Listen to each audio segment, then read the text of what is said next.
I'm 38F, married to my husband, Alex, 37M, for 3 years. My married life has been going on pretty normal until yesterday when I found something very suspicious in my husband's study room. I met my husband around 6 years ago. I was new to the city then with a new job.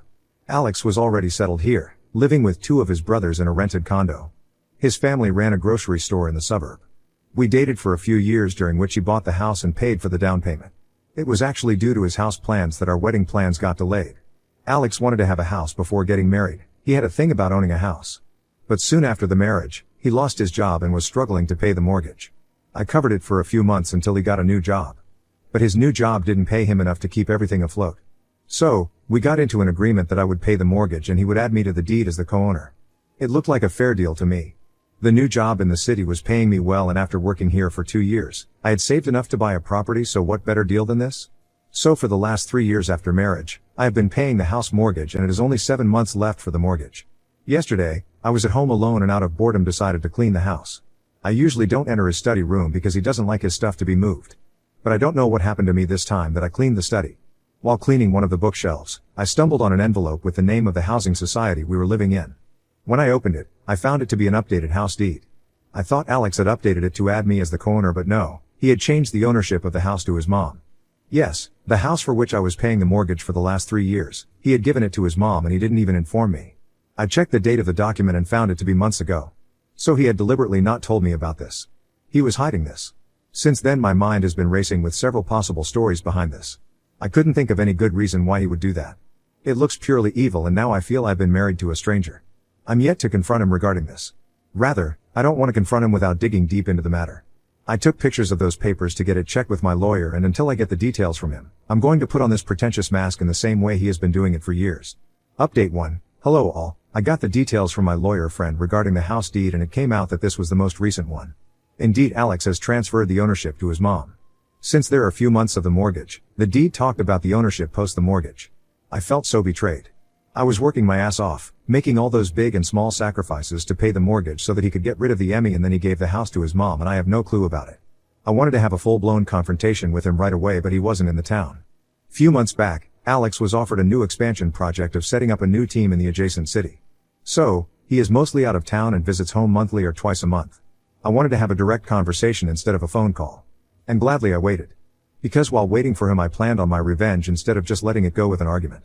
Actually, I didn't plan the revenge intentionally, but it happened eventually. A week later, after discovering that paper, I got a text from Alex reminding me about paying the mortgage. That text made my blood boil, and at that moment I instantly decided not to pay for any further Amy's. That's when I decided to avenge my betrayal. I went to the bank and changed the contact details from Alex's number and email ID to mine so that he doesn't get the payment reminder and calls. Alex had to confirm that change. I told him that I wanted this to be changed so that I'd get the payment intimation. He was fine. Once that was done, I turned deaf ears to their payment reminder and calls. I have already defaulted for 3 months, and I got a message from the bank that if I don't pay for another couple of months, the house will be auctioned. Good for me. But there is more to it. I had to find out why Alex did so. Brief context about Alex and his family. So Alex's family is from down south. Don't want to name the place to avoid unnecessary conflicts in the comments. They were never able to own a house because his dad had to start his living from scratch. Alex had 4 siblings, and it was difficult for them to own a house while providing for a family of 7. While we were dating, Alex told me that he always wanted to own a house before starting a family. Actually, this was an inherent dream of his parents, but since they couldn't afford one, Alex wanted to make sure that his children grew up in their own home, which they call an ancestral house. I never suspected anything shady. I understand owning a house holds sentimental value apart from a sense of security and stuff like that. It could also be possible that he wanted to have it for his parents and hid his intentions from me because I would disapprove. I mean, obviously, anyone would disapprove of that. I understand the sentiment and emotional connection to do something for your parents which they have been longing for years, which they couldn't afford. With due respect to that, we cannot ignore that it should be from his money and not mine. He cannot do this, keeping me in the dark. Anyways, it is needless to say that our married life went for a toss. We both were playing mind games. As a couple, we were never very cheesy and mushy.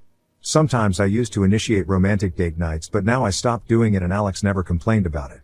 Also, he was living in a different city for the project and occasionally came home, making everything so much better for me. I'll make an update if anything progresses. Update 2. Hello all, thanks for all the suggestions. Some of you commented asking me to find the reason behind his move instead of assuming things and ruining everything. Even my lawyer friend suggested so. I thought about it and decided to dig into the matter. Initially, I tried to find out the truth myself, but after brainstorming a lot, I still was not able to figure out anything. Yes, I was anticipating an angle of affairs as well. I tried checking his phone when he came home, but it was clean. Instead of spending days and nights scratching my head, I hired a pie on Alex. It was expensive, but it was worth it to get rid of the uncertainty I was going through. It took almost a month for the pie to get me all the details. Apart from the already known information like the ownership of the house and family history of Alex, there was one thing that came out, and it was about Alex's ex, Jay. She was not a mere ex, but his fiancée. They were engaged. A month before the wedding, something happened and their relationship turned hostile. It happened a year ago before I met Alex, so there was no cheating involved.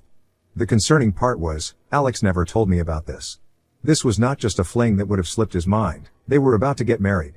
The agency gave me the details of that woman. I looked up about her on social media and saw that she was quite well off. Her father was a real estate businessman. A few days later, I showed up at her office. She was married. Just showing up at her house to talk about her ex-fiancé didn't sound decent.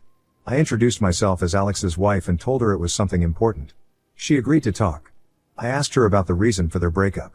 She was reluctant to talk about her personal life. She seemed like a genuine person to me, and I had no option but to spill the beans first to get the information. I told her about the house stuff and she smiled.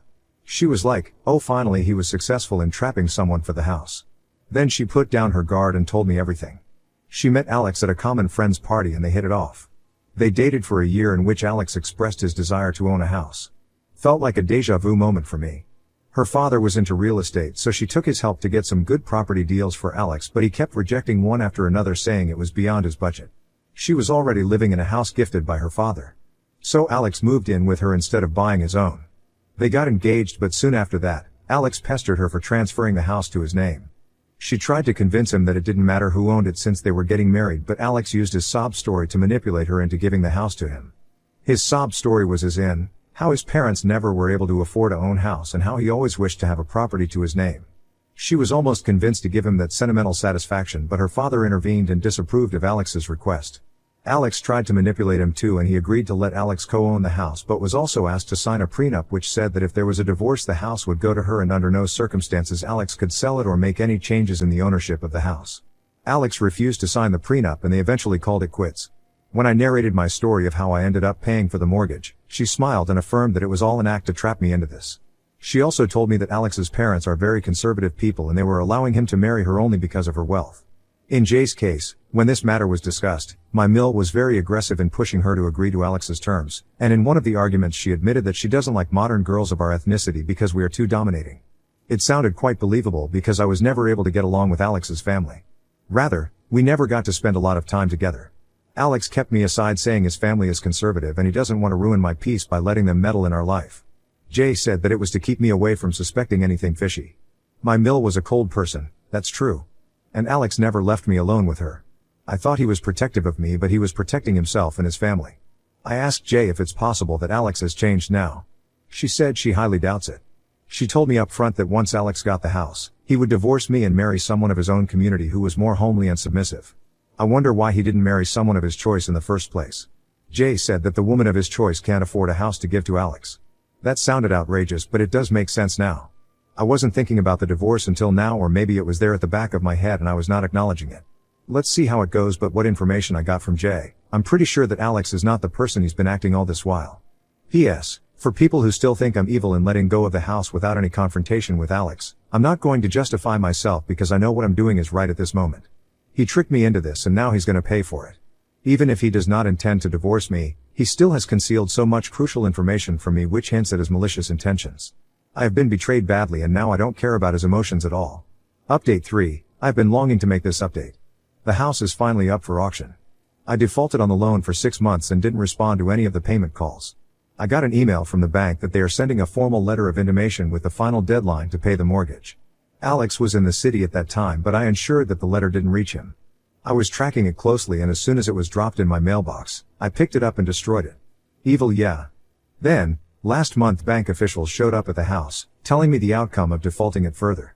They informed me that if I didn't pay within the next 30 days, the house would be put up for auction. I nodded that I would try, but I'm okay to opt in for auction if I fail. Now that I have breached that timeline too, the house is finally up for an auction. Also, one more thing, Apart from losing the house, Alex is going to suffer severely on his credit score. The loan was in his name, so officially he's a defaulter, not me. When the bank officials visited the house, they cautioned me that it takes years for a loan defaulter to get green on their credit score. Who cares? Good for my man. I received an intimation from the bank to be present for the auction. The owner of the house has to sign the final papers to hand over the possession. So basically the intimation was for my husband because the loan was in his name. Since he has now changed the ownership to his mother, not sure how this is going to work. Edit to add, my lawyer friend clarified that the house is a bank's asset until the mortgage is covered. Once it's over, it would be handed over to Alex and then he can transfer it to anyone he wants. So the document I found in his study was basically a will sort of thing, which was like the house would go to my mill after the mortgage was over. Any which ways he faltered on the promise he made to me that he would add me as the co-owner of the house. After meeting Jay, I'm pretty sure of his malicious intentions. My gut feeling is that he is betraying me. Update 4, the house is sold, but after a lot of drama, I'm glad I didn't get manipulated by Alex and his pretentious family. First of all, I had no clue how the auction procedure worked. I thought it would be like a normal one where all the bidders would place their quotation and the highest bidder gets it and then they move into the house and we move out. No, it doesn't work like that. The bank had put up the house for sale at a price that would cover their mortgage amount plus a premium interest rate on the principal amount. Meanwhile, we were given an eviction notice. I rented a house for myself when the notice came, so I shipped all the furniture and house decor with me. Only the stuff that particularly belonged to Alex, like his clothes and accessories, I left in the garage. The bank officials told me that whenever they got a suitable buyer, they would call us and Alex had to sign the final paper to hand over the house. I was waiting for the house to be sold first before breaking this news to Alex, but he showed up unexpectedly. He was shocked to find the house locked and his stuff lying on the front porch. He called me asking where was I. I told him at work. He was yelling at me as to why his stuff was scattered outside. I told him that the house was no longer his and the bank had seized it. He lost his mind. I was not able to see his expression on the phone call, but I'm sure he would have been flustered red with anger, and I was enjoying it. He bombarded me with sort of questions of how, why, when. I said I was at work and I needed to hang up, and if he needed any further details he could meet me at a cafe outside my office in the evening. My God. I'll tell you, he was at my office within an hour, but I didn't meet him until I wrapped up my day. He was just so furious to see me. He understood that I was messing around with him. He was like, "What did you do?" Before I revealed my cards, I wanted to see how far he could go. I said I defaulted on the loan because I had other commitments. He was like, "Why didn't you tell me?" I said I was afraid and I had no clue that the house would be seized in case of a default. Maybe if we were not in a public place, he would have banged my head against the wall. I was cracking up from inside on seeing him like that. He went on and on saying how precious that house was to him. It was his dream and I had shattered it. He blurted out, "What's the point of marrying someone outside his community against his parent when he couldn't gain anything out of it?" It was shocking for me, but I didn't lose my resolve. When he was done venting out and abusing me, I gave him the paper I found in his study. He stood silent. He was like, "I can explain." He said that his parents had saved lifelong and they paid for the down payment of the house, so for their happiness he had just named them as an heir to the house. He was like, "My parents were already in their 70s and would die before us, so they would never be able to inherit the house. It would be ours always." That was such a dumb thing to say. I asked him why he hid that information, and why he didn't make me the co-owner of the house as he had promised, and most importantly why he hid his past with Jay. He was shocked to hear her name. He was like, "Oh, that bitch manipulated you." I said that the house was still not sold to others. If he was so keen about it, he could always pay the mortgage money and get it back from the bank. He said he didn't have that much money and pleaded with me to do something about it. I refused. He threatened me with a divorce and fraud case of defaulting on the loan. I said go ahead, but be ready to pay the price for that, and yes, the money which had paid for the house mortgage for the last 3 years. The same day, his mom called me and requested me for a meeting. That lady had never spoken to me in a complete sentence until that day, and now she was all so sweet. I went. It was about the same request of saving the house. I said how does it matter to her because it was not her house. She was lost for words and could not hide her true self. He turned bitter and said, "That's why I don't like girls of this country. They are big-mouthed like you and use their brains a lot more than required. My son is going to divorce you and marry the girl in our community, then you'll understand." I laughed at her face and said it was not 1950s that she could threaten me with a divorce and get away. The same evening I called up my lawyer friend and asked her to proceed with the divorce papers. I claimed the money I paid for the house and the compensation. I'm not sure if he would be able to bear that, but I don't care. People like Alex who prey upon others' emotions for their own benefit need to pay the price. When he got the papers, he called and pleaded with me to reconsider the divorce terms as he could not pay that huge amount, and that his parents had to sell off their grocery store to settle the amount. I said I didn't care and hung up. I'll make an update after the divorce is done. Until then I'm living my life freely and I have already gotten over this man in the last 7 months, so yeah, I'm cool about the whole separation thing. We also don't have a kid, which makes all of it better. Now on to the next story. Story 2. Discovered my wife has been secretly texting a guy from her grad school nonstop for months. She even baked him cookies and a meetup with her parents. We've been married for around 3 years, and we recently moved across the country so my wife could attend grad school. I found a career job in the new location and have been financially supporting us for the most part. She's been in her phone a lot more over the last few months. I've asked a few times who she's texting all the time, and she says it's just a friend from school. When I ask more questions, she gets defensive. Wasn't sure what else to do, so unfortunately I took a peek through her phone, and I found out she's been texting some guy from her school all day every day and night. The texts last from like 7 a.m. to 12 a.m. every day. The texts seem innocent overall, nothing sexual or anything, but there are a few things bothering me. I went all the way to the beginning of the thread. The first issue is that this texting started when my wife asked a friend for this guy's number and then started texting him randomly. Next, she is always the one to text him first, and she double texts him every single time he stops responding. I wish I were exaggerating. I've also never met this guy, don't know how old he is, don't know what he looks like. Although the conversations seem innocent, it seems like she randomly texts him just to start a conversation, often tells him about her school drama, etc. It also seems like they spend lots of time at school together, playing some card game. She has even left dinner with me early to go back to the school and play cards with him. She invites him to spend one-on-one time, whether it's at school, at the bar, or wherever. When her parents came into town, she even invited this guy to the bar with her and her parents. Further, she baked cookies for this guy. She loves to bake, and I remember her one day baking a type of cookie she had never baked before. While I assumed she was baking them for a party she was going to that night, the text showed me that she baked them just for this guy. What makes it worse is the fact that she went out of her way to do it. I had the car that night, so she walked to the store in the rain to get the ingredients, baked the cookies, and brought them over to his apartment where she stayed for 2 hours. She did go to the party afterward but only stayed for a few minutes to say hi to a few people and left. One thing I've been a bit insecure about is the fact that my profession doesn't pay that great. She lived a very privileged lifestyle through her parents' bearer meeting me, and she is in grad school for a profession that generally pays significantly more than mine, like 5x what I make. She will make more in her summer internship than I make in a year. This guy she is texting is in the same profession. Reading these messages made me feel sick to my stomach. I just wanted to post here to see if this sounds fishy to anyone else. I'm not sure if anything physical has happened, but she has crossed some boundaries either way. How should I handle this? TLDR, wife is crossing major boundaries with a guy at her school. ETA, the meetup with the parents never actually happened. She did try and get him to go to the bar but the plan fell through. Also, in reading the text it seems like the guy tried to keep her at arm's length at first, keeping conversations short and not engaging too much, but over time started to become much more receptive and interested in actually talking. This has all happened over the course of about 5 to 6 months. ETA, I'm not paying for her school, just our living expenses for the most part. Update Raretta Jan 20, 2024. I deleted the original post, sorry. But I was able to have a conversation with the guy she's been texting. I got his number off her phone and just texted him saying, hey, this is _husband. I caught wind of what's been going on between you two and just wanted to see if you'd be willing to be honest with me about what has happened. He responded pretty quickly and was willing to meet with me for lunch in a public place, so we met. He's 23 and very good looking, I'll give him that. When we met for lunch, I started the conversation by asking him if he could give me his perspective on what's been happening between him and my wife. He started with a disclaimer that nothing physical has happened between them, and honestly I believe him. He seems like a decent guy. He told me he respects me and never wanted to get involved with a married woman, and he started the story from the very beginning. He'll tell it as if he were telling it.